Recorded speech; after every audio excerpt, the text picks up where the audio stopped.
పరిహారమెవడుండెనో వాడే ధన్యుడు. యెహోవాని అతిక్రమములు మన్నింపబడెను. పాప పరిహారమెవడుండెనో వాడే ధన్యుడు.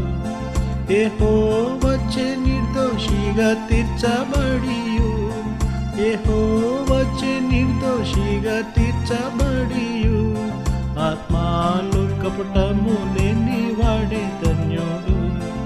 ఆత్మలో కపటము లేని వాడే ధన్యుడు. యెహోవాని అతిక్రమములు మన్నింపబడెను. పాప పరిహారమెవడుండెనో వాడే ధన్యుడు. యెహోవాని అతిక్రమములు మన్నింపబడెను. పాప పరిహారమెవడుండెనో వాడే ధన్యుడు. నీ సన్నిధి నా పాపములనగా, నీ సన్నిధి నా పాపములనొప్పుకొనగా, నీవు నా దోషమును మన్నించితిగా, నీవు నా దోషమును